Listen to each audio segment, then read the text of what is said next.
Desde cedo somos ensinados que estar sempre em grupo, sorrir em todas as situações e se encaixar em qualquer ambiente é sinal de saúde e sucesso.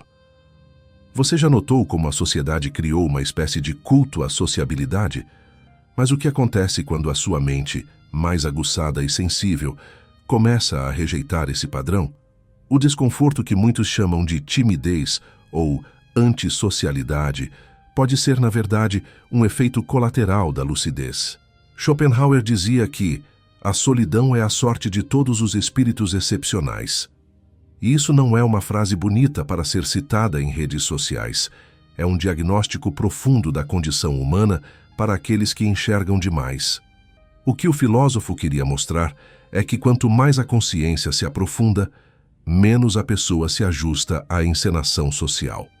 Porque, de fato, estar em um ambiente barulhento, cheio de frases automáticas e risos programados, não é convivência, é performance.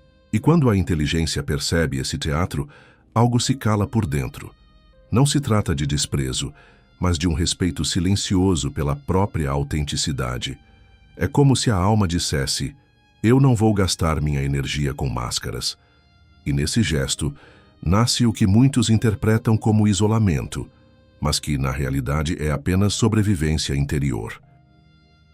Se você sente algum desses sintomas, fica comigo até o final, porque hoje você vai descobrir que você não é antissocial.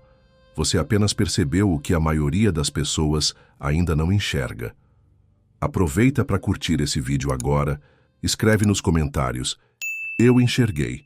Se inscreve no canal e seja bem-vindo ao fim da ignorância. É importante entender que esse afastamento não surge de repente. Ele começa de forma sutil, quase imperceptível, como uma pequena rachadura que vai crescendo até que nada volta a ser como antes. Você entra numa festa, conversa, ri, mas lá no fundo sente que não está realmente ali. O vazio se instala não porque você não gosta de pessoas, mas porque você percebe a distância entre o que é dito e o que é sentido. A mente profunda capta nuances que passam despercebidas pela maioria. A ansiedade disfarçada no tom de voz, o medo escondido atrás de uma piada, a carência travestida de confiança. É um olhar que ultrapassa a superfície e toca a essência. Mas enxergar dessa forma cobra um preço alto: a exaustão. Depois de interações sociais aparentemente comuns, você volta para casa como se tivesse corrido uma maratona. Não pelo que foi feito, mas pelo que foi percebido. Essa saturação da superficialidade leva muitos a pensarem que estão errados, que algo está fora do lugar dentro deles. Mas talvez não seja defeito, talvez seja clareza. A lucidez, como disse Cioran, é uma ferida aberta que nunca cicatriza. E quanto mais ela se expande, mais você percebe que o mundo social não foi feito para quem vê fundo demais. E aqui nasce a grande contradição. O mundo cobra conexão, mas entrega superficialidade. Exige presença constante, mas não suporta silêncio. E você, ao perceber isso, começa a escolher melhor onde gasta sua energia. Não é que você não queira estar com os outros, é que não consegue mais se contentar com pouco. Para uma mente desperta, uma conversa vazia dói. Um encontro social banal não é descanso, é esforço. E aí vem o rótulo: antissocial. Como se a sua recusa em se diluir no ruído fosse um desvio de personalidade. Mas a verdade é exatamente o oposto. Ao se afastar, você não está rejeitando as pessoas, está rejeitando a falsidade. Você não recusa o humano, recusa o artifício. E nisso há uma coragem silenciosa. Porque viver no automático, repetir frases prontas, seguir padrões sem questionar é fácil. Difícil é sustentar o desconforto de ver a realidade nua. Difícil é olhar para os bastidores do teatro e ainda assim permanecer em pé. Esse é o peso de quem carrega uma mente sensível e lúcida. E se isso é interpretado como isolamento, que seja. Como disse Nietzsche, aquele que tem um porquê suporta qualquer como. Talvez o seu porquê seja exatamente esse: preservar a sua integridade em um mundo que prefere ilusões. O mais fascinante, e também o mais doloroso, é que essa jornada de afastamento traz consigo uma espécie de deserto interior. No início, você sente medo. Medo de ficar sozinho, medo de não ser compreendido, medo de ser esquecido. Mas pouco a pouco, o silêncio começa a se transformar em solo fértil. Você percebe que na ausência do barulho surgem pensamentos mais claros, reflexões mais intensas, uma conexão mais real consigo mesmo. É como se a solidão fosse, paradoxalmente, a única companhia capaz de não te trair. Schopenhauer não via nisso uma desvantagem, mas uma forma de libertação. O homem de talento está naturalmente inclinado à solidão, ele escreveu, e com isso não queria exaltar o isolamento como superioridade, mas como necessidade vital. O isolamento, nesse caso, não é a ausência de amor, mas o espaço onde o amor autêntico pode nascer, porque só quem aprendeu a se encontrar pode, de fato, encontrar o outro. O que os menos lúcidos chamam de fuga é, na verdade, uma peregrinação silenciosa para dentro. E quando você começa a caminhar por esse território, descobre que não há nada mais revolucionário do que sustentar a própria presença sem precisar de testemunhas. E talvez esse seja o maior choque para quem desperta. Descobrir que a verdadeira liberdade não está em poder ir a todos os lugares, conversar com todas as pessoas e participar de todos os eventos, mas em poder dizer não sem culpa. O silêncio, nesse ponto, deixa de ser vazio e se torna templo. É nele que você encontra a clareza que o barulho nunca trouxe. E claro, essa escolha não vem sem críticas. O mundo moderno não compreende bem quem prefere ficar em casa lendo um livro do que sair para mais uma noite de conversas repetidas.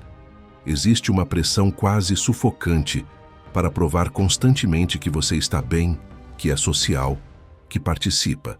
Mas o que acontece quando você simplesmente não precisa provar nada? Esse é o ponto em que o afastamento se torna não apenas um gesto de preservação, mas de poder. Um poder discreto, mas firme. O poder de não precisar se distrair para existir. Schopenhauer acreditava que, quanto mais inteligente é o homem, mais tende a evitar o coletivo. Não por arrogância, mas porque a coletividade muitas vezes exige a mutilação da singularidade. E quando você percebe isso, começa a entender que ser chamado de estranho, frio ou reservado não é insulto, é sinal de que você não cedeu ao teatro. Mas é claro que essa lucidez vem com uma sombra. Quem pensa demais, sente demais. E quem sente demais, inevitavelmente, sofre mais. Schopenhauer descreveu a vida como um pêndulo que oscila entre a dor e o tédio.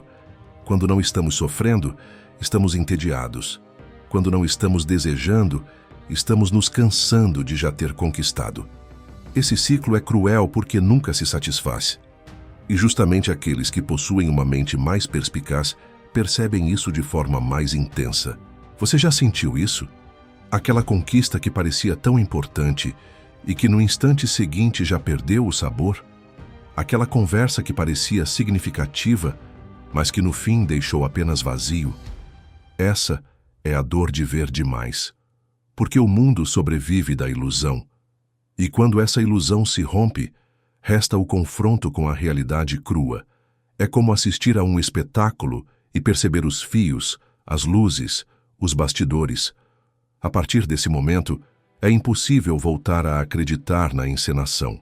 A clareza, como disse Cioran, é uma condenação, mas é também a única forma de viver sem engano. E ainda que doa, essa dor é mais digna que a anestesia coletiva. É aqui que entra um paradoxo curioso. Quanto mais você aceita a solidão, menos solitário se sente, porque a solidão verdadeira não é ausência de companhia, mas presença consigo mesmo. Ela é fértil. É nela que nascem os grandes pensamentos, os livros que atravessam séculos, as músicas que ainda ecoam quando tudo o mais se apaga. Nada disso surge em meio ao ruído constante, mas no silêncio escolhido. Os homens e mulheres que marcaram a história da humanidade foram, em sua maioria, profundamente solitários. Não porque rejeitassem os outros, mas porque sabiam que havia algo dentro deles, que só poderia florescer longe das distrações. Schopenhauer não era exceção. Chamavam-no de misantropo, de arrogante, de insociável. Mas, na verdade, ele apenas ouvia uma música que a multidão não podia ouvir. A solidão é para a inteligência, o que o repouso é para o corpo, ele dizia. E essa metáfora carrega um peso imenso, porque assim como o corpo não sobrevive sem descanso, a mente lúcida não sobrevive sem momentos de recolhimento. E quando você se permite esse recolhimento, algo raro acontece. Você começa a ouvir a sua própria voz. Não a voz treinada para agradar, nem a voz repetitiva que ecoa frases decoradas da sociedade, mas a sua voz crua, contraditória, às vezes dolorosa, mas real. É nesse silêncio que o eu verdadeiro aparece, como uma melodia antiga esquecida debaixo de camadas de ruído. E com esse reencontro, nasce um tipo estranho de paz. Não a paz plástica dos comerciais de meditação, mas uma paz densa, carregada de verdade. É como entrar em um templo abandonado, onde a poeira cobre tudo, mas ainda existe algo sagrado no ar. Esse é o território que a sociedade teme, porque nele não há consumo, não há distração, não há necessidade de validação. Nele há apenas você e o peso da sua própria consciência. Mas se você atravessa esse limiar, descobre algo que a multidão jamais conhecerá: a liberdade de existir sem plateia. E essa liberdade, ainda que solitária, é a única que não pode ser tirada de você. E quando você percebe isso, todo o jogo social começa a mudar. Aquilo que antes parecia essencial, a aprovação, os convites, os círculos de amigos, a constante validação externa, de repente perde o brilho. É como se você tivesse despertado de um sonho coletivo. O que todos perseguem com tanto empenho já não exerce poder sobre você. E aqui está o ponto que Schopenhauer deixa como herança. Não é que você se torne incapaz de amar ou conviver, mas você passa a escolher com mais rigor, quase como um alquimista que separa o ouro da pedra comum. Você prefere um único diálogo autêntico a dezenas de conversas vazias. Prefere uma noite solitária, mas plena de silêncio fértil, a uma festa onde as pessoas falam sem realmente dizer nada. Esse critério não é arrogância, é autopreservação.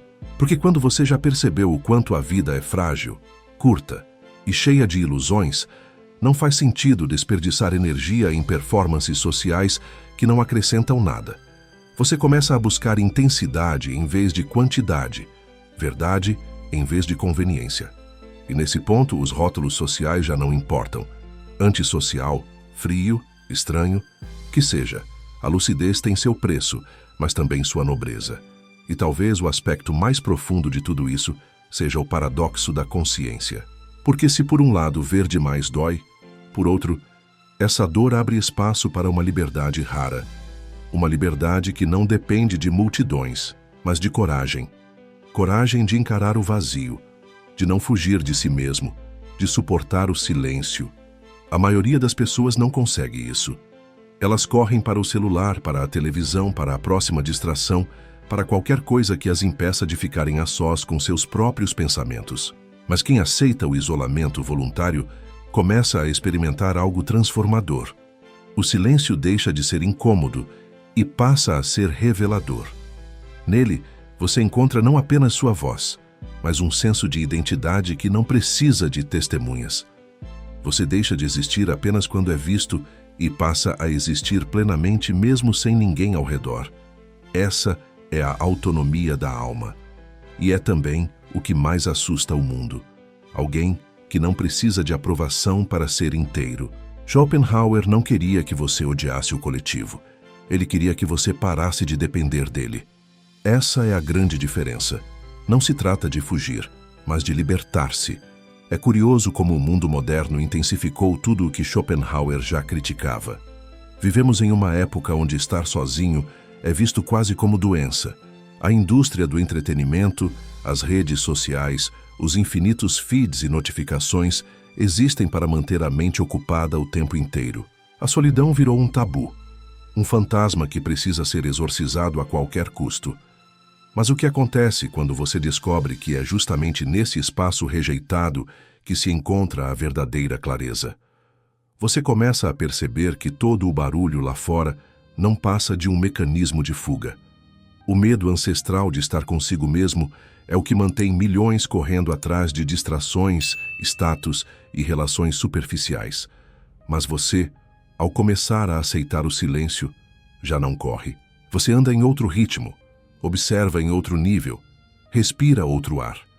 E por mais desconfortável que isso seja no início, logo percebe que é nesse espaço marginal, nesse exílio voluntário, que você finalmente se encontra. A solidão deixa de ser castigo e se torna privilégio. E é nesse momento que o mundo te chama de estranho, porque você já não precisa das mesmas coisas, já não se entusiasma com as mesmas promessas, já não vibra com os mesmos estímulos. Você parece deslocado, e de fato está. Mas esse deslocamento não é sinal de fraqueza, é marca de visão. Quem vê além sempre se sente estrangeiro no próprio tempo. É como estar em uma sala cheia de gente rindo de uma piada que não faz sentido. Você observa, mas não consegue rir junto. A diferença é que, ao invés de se forçar a participar, você aprende a aceitar esse lugar de estrangeiro. E nesse aceitar, algo profundo acontece. Nasce uma paz silenciosa. Não a paz ingênua de quem não enxerga o problema, mas a paz madura de quem já viu demais e ainda assim escolhe continuar. Essa paz é rara porque não depende do que acontece lá fora. Ela nasce do simples fato de que você não precisa mais se enganar. E essa talvez seja a forma mais pura de liberdade. E aqui chegamos ao ponto mais decisivo dessa jornada, o instante em que você percebe que não é o mundo que precisa mudar, mas a forma como você se posiciona diante dele. A vida sempre será um palco de ilusões, de papéis decorados, de máscaras sociais. Isso não vai desaparecer. O que muda é a sua decisão de não mais participar cegamente da encenação. Você não é antissocial. Você é apenas alguém que já percebeu que as conexões superficiais não valem o preço da sua energia, que os sorrisos automáticos não alimentam a sua alma e que o barulho constante não oferece respostas reais. Você se tornou seletivo não por frieza, mas por lucidez. E essa lucidez, embora dolorosa, é um privilégio que poucos terão, porque ela te liberta da dependência da multidão e te conduz para dentro de si mesmo, onde existe algo que não pode ser manipulado, comprado ou aplaudido. Esse núcleo silencioso que resiste a tudo é a sua verdadeira força. E nesse silêncio, você descobre que a solidão não é ausência, mas plenitude. É nela que nascem as grandes ideias, que se revelam as perguntas mais importantes, que se encontra o fio da sua própria autenticidade. O mundo moderno pode chamar isso de isolamento, de fraqueza, de incapacidade social. Mas, na verdade, é o oposto. É coragem. Coragem de estar inteiro, mesmo quando ninguém está olhando. Coragem de ser fiel a si mesmo, mesmo que isso custe aplausos. Coragem de dizer não às distrações, às máscaras, ao teatro. A solidão é o laboratório da alma, o espaço onde você se refaz, onde se reconstrói longe das pressões externas. E quando você retorna dela, volta diferente, volta com uma visão mais clara, com uma compaixão mais profunda e com uma liberdade que ninguém pode tirar. Porque a verdadeira liberdade não é ir aonde quiser, mas ser quem você é, sem precisar de plateia. E se há uma lição que Schopenhauer deixou é essa. Quanto mais inteligente é o homem, mais tende a buscar a solidão. Não porque despreze os outros, mas porque compreendeu que é no silêncio que mora a verdade. A multidão continuará correndo atrás de promessas, distrações e ilusões. Você talvez seja mal interpretado, chamado de frio, estranho, arrogante, mas esses rótulos não importam. Porque no fundo você sabe, há uma dignidade maior em sustentar a lucidez do que em se anestesiar com mentiras convenientes. Você não é antissocial. Você apenas já viu demais para continuar fingindo que não viu. E se isso significa caminhar em silêncio, que seja. Pois, como escreveu Schopenhauer, é somente na solidão que o homem encontra a verdadeira liberdade. E liberdade, neste mundo saturado de ruído e superficialidade, é o bem mais raro e precioso que existe. Se você chegou até aqui, respire fundo. Permita que o silêncio que envolve essas palavras permaneça com você um pouco mais. Porque no final, a questão não é quantas pessoas estão ao seu lado, mas se você consegue estar ao lado de si mesmo. Essa é a coragem que poucos têm e que talvez secretamente você já tenha escolhido viver. Então, se essa mensagem ressoou em você, curta este vídeo. Deixe seu comentário contando em que momento você percebeu que estava vendo demais e se inscreva no canal para continuar caminhando por essas reflexões. Aqui, no Fim da Ignorância, buscamos não apenas respostas, mas a coragem de sustentar o desconforto da verdade.